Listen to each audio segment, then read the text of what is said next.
designed to give you a sneak peek into why yoga was developed in the beginning, like the real true purpose of it, right? And I'm not against, like, there's this big like divide in the yoga world, like it's all about the body and it's not about the body, it's about meditation. And we're like, well, it is about the body and it isn't about the body. But if it's only about the body, we miss this beautiful experience of literally what John said, transforming our reality and the way we approach our lives and what we believe is possible in our lives. And so, like, this information is designed literally, I know it's a big promise, but we've experienced it over the years and teaching this in our teacher trainings and like sprinkling it into the yoga classes that we teach at our studios. And it works. It's worked in our own lives. So we're talking about principles. We're talking about concepts. But one of the reasons yoga is so powerful is that it's not based on philosophy. It's based on experience. And we've experienced these principles in our own lives and made them work. And we're super excited to be offering them to you today. The most important thing is that we don't want to, Chris and I, when we got into, our parents were big into spirituality and meditation and these concepts of the law of attraction.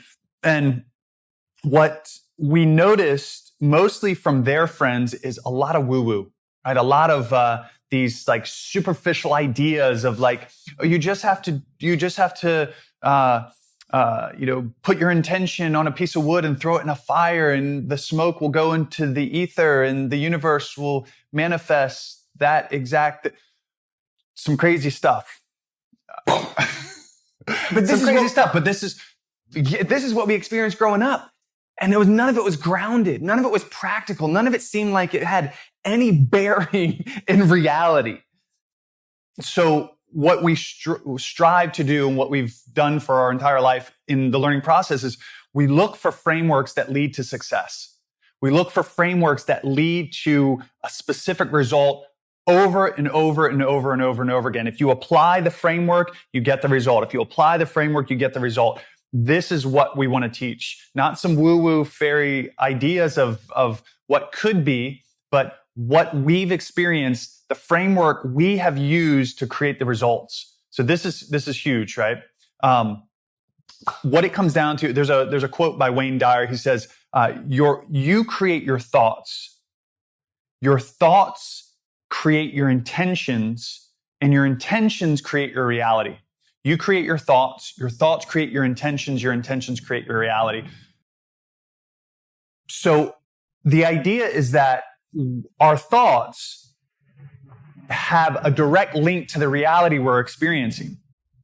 I just went big there. So I'm going to say it one more time. Our thoughts have a direct link to the reality we're experiencing. Now, here's the key, guys, is that most of us are not deliberate in our thinking. Most of us let our mind just run amok. Whatever's in our environment, that's where our mind is. Whatever's not in our environment, but in the last intense experience we had, our mind is there. Rarely are we present with what's happening in front of us. And so if our thoughts create our reality, right, through our intention to create our reality, what kind of reality are you experiencing? Right? So that's the question. If you look around like, this is the reality I'm experiencing, is not where I want to be. It's because if we draw it back to the beginning, it's our thoughts are not where they should be, right? We're not focusing on the right things to create the right outcomes. Right? In fact, most of the world believes that they don't have control over their thinking. And if what follows from that is I don't have control over what's happening in my life. And this is where we want to step in and say, wait, no. We're trying to control the things in our life that we don't have control over, and we're giving up control over the very things that we have control over, which is dictating our reality. And that's what this whole module is about. How the law of attraction really works is really a framework, a system for understanding how do we create the life of our dreams? Because what I know is true for all of us is that like in 3 months, in 6 months, we don't want to be in the same place that we are right now. Like I think it's embedded in our DNA. Like it's literally interwoven into the fabric of our being that we want to continually expand. We want to grow. We want to become better people. I want to be better. I want to be a better husband. I want to be a better father. I want to expand my ability to be a more a conscious human being. And because I believe and we believe that this is the core of what we all are looking for, like we want to make sure that we understand a framework to be able to achieve those dreams, to be able to keep growing and expanding. Now, when the law of attraction like first hit the world, it was through a book called The Secret, and the movie they made out of that book called The Secret. And it like what it really did was it was cool because it spread this idea into our minds, into our consciousness collectively, but it also gave us some really like false beliefs as to how we can create stuff. And we know this like personally because there was a period of time, and it was right off the heels of seeing that movie. And I read like little snippets of the book, but it was like the idea at that point was like you can write down or just think about like, I want to receive a $15,000 check in the mail, and then just go about your day. And all of a sudden you're going to receive a $15,000 check in the mail. And what happened is like, it created this idea that there was no effort involved. And the reality of how it really works, like law of attraction, the last word in attraction is action. So we need to take a more active role in it. So when we first, like when the Secret kind of dropped in on the scene, what we ended up doing, I remember like one time specifically, it was a New Year's Eve, and that was like our MO is we only set intentions on December 31st for the entire new year. But we had this like, it was not grounded. It was a little bit woo woo, but we were like, all right, we're going to write it down. Like, and at like 10 till the ball drops, like we're going to have it finished. And then we have a fire going, and right when the ball drops and it's the first second of the new year, we're going to burn our intentions and allow the intentions to go into the universe through the smoke that contains them. And like, I swear within like a month, I had no recollection of what I wrote down on that thing. I have no idea, like, did it come true? Did it not come true? Because like, this is a great place to create. It's a horrible place to store. And what we essentially did was we were like, we're going to write this down and we're going to burn it. Like, never look at it again. And hopefully next year, write down something similar, because those probably didn't happen. Those probably didn't come true. Right. So, and that was actually a pattern. Every year I found myself writing down something very similar, if not the same intention every single year, because like I kept burning it. I didn't know like how to make it a reality. It was the very first part.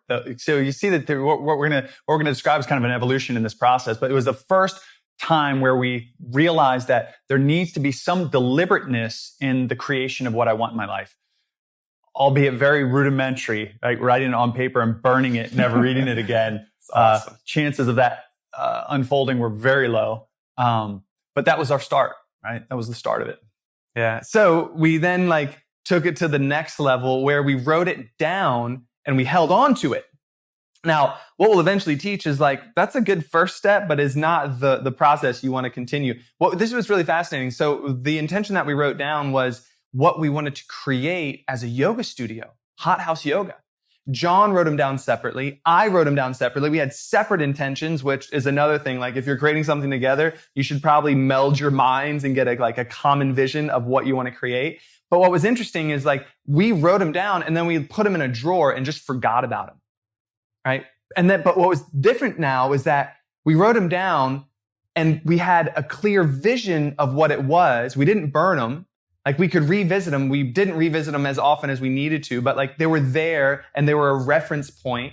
But so we did it occasionally, but then all of a sudden, like we got into like the build out and we got into like the beginning and all of like the intensity. If you've ever opened up your own studio, your own business, if you're an entrepreneur, like, and you understand the day-to-day intensity of what it means to create and to like sustain and have a business that's like try to keep it thriving, try to keep the doors open and all the effort that goes into it. So we got into the day-to-day tasks of just like building this thing and like being in and doing everything from like teaching to advertising to marketing to behind the desk or front desk. We wore every single hat.